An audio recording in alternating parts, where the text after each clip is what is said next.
so excited to be back talking to you guys again. I have talked to many of you guys already, ladies, guys. I'm so happy that you guys are enjoying these videos, and I am back full effect. Okay, I had to, regroup, get myself together, just getting a lot of things prepared.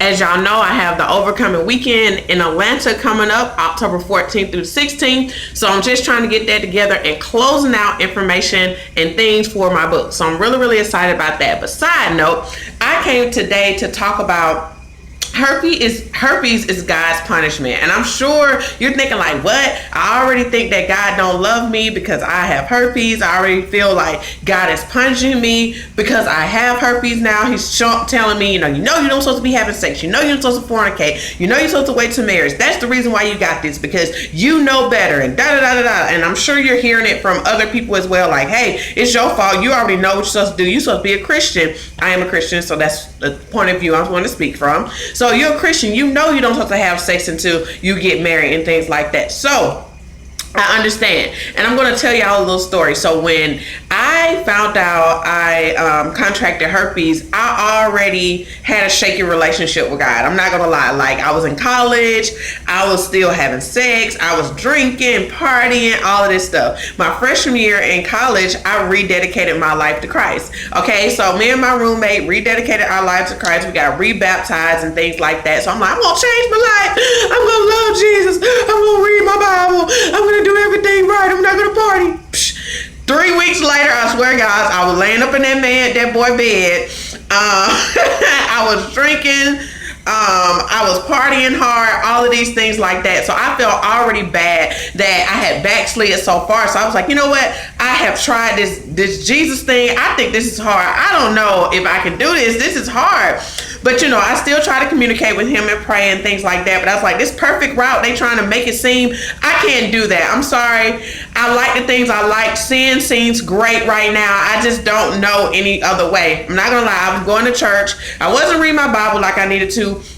But still, okay, so the whole switcheroo happened for me when that was just my freshman year. I got herpes my sophomore year. So when that happened, I was like, oh my God, you're punishing me because I said I was going to live for you, and I turned around and didn't live for you, and I started having sex with all these guys, and I was doing all that I wanted to do. So, I just felt like he was freaking punishing me. I felt like I couldn't talk to him. I felt like he was like, whatever, don't want to hear from you because you were a sinner, type thing. So I just felt so freaking bad. I didn't want to have anything to do with him at the moment because I was like, how can I go to God and say, help me and heal me and cure me and help me with my mind and help me with my thoughts and just make me feel better when I did something I felt like I put myself in that situation because I knew I should have been saving myself to marriage anyway. Side note, I didn't have anybody doing that around me, so it was pretty hard to do, okay? So I was just like, oh my God, God has truly punished me. Herpes is my punishment. And I felt like that for a long time. I didn't want to have nothing to do with God. And my whole switch changed when I got pregnant with my son. When I got pregnant with my son, like 8-9 months after I contracted herpes, I was like, okay, look, I got to get my life together. My life is not my own anymore. I have somebody looking up to me, somebody I have to take care of. So Jesus, me and you going to have to talk, because at the end of the day, we need to figure something out, because I need you to help me take care of this person, because nobody's going to help me. I don't know what I'm doing. At that time I was going on to a junior then, so I was like, oh my God, I don't know what I'm doing. My mom is just hella mad at me. Baby's father is freaking okay, and I was like, okay, my life is over, so please help me, I need help. And at that time, my son was just a couple of months old, and I had a young lady that I ran into while I was in college, and me and her became really close friends because we started an organization for women on our campus, okay? So me and her became cool and things like that, and she had a calling on her life to start a women's Bible study on campus. So the whole group was called Beautiful. So I was like, okay, cool. She kept walking up to me every time she see me. She's like, Belize, you should come out, bring the baby, no worry. I said, yeah, girl, I'm gonna come. And in the back of my mind, like, girl, please, I ain't got time, because I don't want to be, feeling bad because I'm doing the wrong things, and where I am now, I'm a single mom, and it's all my fault. I just really was beating myself up. So I just did not want to have nothing to do with Jesus at the time. I was like, I gotta get myself together, and then I'll come to him. Worst mindset, okay, guys? So one day she walked up to me. I was walking. he's mad at me, okay? I was walking to the library and she came up on me again. She's like, Belize, I'm having Bible studies today. This is the second one. I really want you there. I said, okay, I'm really gonna give it a try. I'm gonna come this time. I'm gonna keep my word. I told you I was gonna come last time. I did not come. So I went, me and one of my best friends, who is my best friend now, me and her went and I took my son, okay? It's a room full of women. I'm the only one in there with a baby. You know, I'm already feeling convicted. Already feeling bad because I'm a single mom in college. You know, things like that. So I already feel like everybody giving me like, look at her. And she trying to get Jesus. You know, I already feeling some type of way anyway because I was already getting those looks even when I was pregnant. I just got so many side eyes. So I went and it was really great. She talked about how much God loves us and he loves women and things like that. And literally I rededicated my life once again. Okay, it was a different thing this time because I was like, you know what, Jesus, I don't care. I'm coming to you raw. I am a mess. Okay, I am an absolute mess. And I went and I changed my life and that was the best thing I did because who I am today is because of God, okay? I'm not here because of herpes. I'm here because of God. Like, you think of my confidence, oh, she's so confident and she's so bold and she's all these things because of God. It's not because of me, it's because of God. And truly, I was like, I gotta do something. I'm not gonna tell y'all. For a whole year, I cried. I cried every time we did prayer, praise, and worship. I was the boo-hooer. Even some of the girls I became close with said, Belize, every time you cry, you made me cry because you was crying louder than everybody. I was just going through so many things. I was angry at everybody. I was angry at my family. I was angry at my dad, who I didn't know. I was just angry. I was angry because I felt like everybody was a reason why I was where I am. And then I finally had to realize, you know, Belize, you make your own decision. Belize, this is your life and you have to make a decision to live it the way you want to live it. You know, and I had to really own up to my wrongs and then own up to the wrongs of other people. You know, but we're humans, guys. We make mistakes. You know, herpes is not punishment. Herpes is just the risk of sex, and that's what we really need to understand. That's why God really wants us to honor sex during marriage, and I didn't get it at all, guys. I didn't get it. I'm not going to tell you I did it. No, I had sex with my husband before I got married, okay?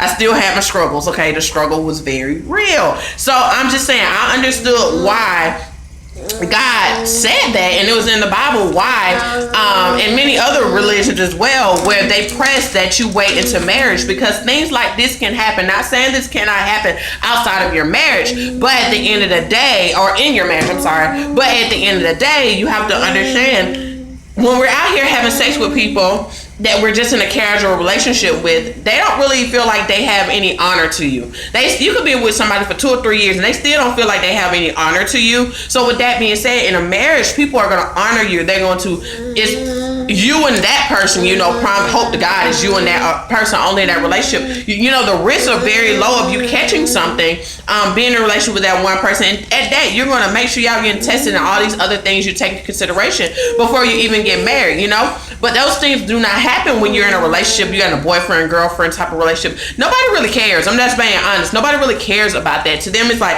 until I put a ring on that finger, girl, you ain't nothing, or girl, he ain't nothing to me, into that point.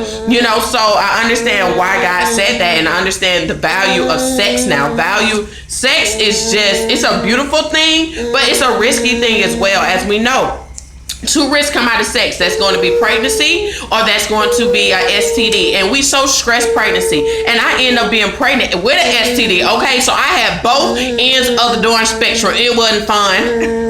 It wasn't fun at all. But at the end of the day, I would never give up my babies. You know, at the end of the day, my babies are blessings. They truly helped me grow up. They truly helped me become who I am today. And I made the change to change my life because of my first son, and now my second one. You know, mommy want to do so much more. She want to serve you guys and show y'all that you can have babies and they can be perfect. Yes. So with that being said, you know, I just want to stress to you guys that God is not punishing. He absolutely loves you. And at this time, you need to grow. You need to run to him. And I'm telling you, run to him, pray, cry, do whatever you need to do. If you're angry at him, be mad and tell him you're mad. If you're bitter, tell him you're bitter. But at the end of the day, it's the only person who's going to give you those what if questions and that why me question. He's the only one who can answer that, because he's the only one who knows you. He's the only one who knows your future for you. He's the only one who knows. I can talk to you all day long. I can bring things up to the surface, but only God can give you the final answers and give you the direction to go. So I will tell you guys, and I will stress to you, God is not mad at you.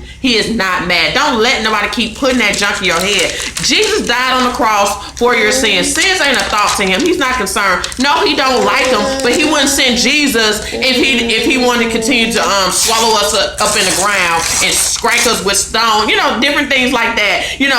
So my whole thing, you need to understand the whole concept of why Jesus came. It's because we cannot be perfect. It's because we could not keep those laws. We got 300 something those things that was in the Old Testament. We could not keep them. So he was like, I'm going to send my son who is absolutely perfect, who's never going to sin, and will let him die for my children who cannot live this life without me. So that was the whole purpose, and that's why you need to go to him in this time of your weakness, or your time of your struggle, of your time of your pain, because this is a hard thing to go through. And I don't care when people always say it's common. Who gives a crap? Yes, it's common, but it hurts. It hurts, and it's hard to get through. The mental pain, the spiritual pain is devastating, because you don't know who you are. You lost who you are. You lost all your confidence. You don't think you're beautiful. You think everybody hates you. So many things go through your mind, and this is the time where you need God to say, no, I love you. No, you're beautiful. No, you can get your confidence. No, this is not going to kill you. You need those things from him, and only he can give you that extra closure that you absolutely need, and you're desperately screaming for. And I know you're screaming for it, because I was, and every other person, 100 plus women and guys I don't talk to, screaming for the same thing. So with that said, I'm going to tell you once again, this is not punishment. This is just a risk we take with having sex. I absolutely love you. If you need to talk to me, my information below. You can set up a free 45-minute session with me, or you can simply send me an email, and we can talk through email. Just know, guys, I absolutely love you. I absolutely love you. I absolutely love you. If you're interested in doing overcoming coaching with me, where I will coach you through, week by week, bi-weekly, or monthly, I'm here for you. Just know that it's somebody here who cares about you, love you, and wants you to get through this. Talk to you soon. Bye-bye.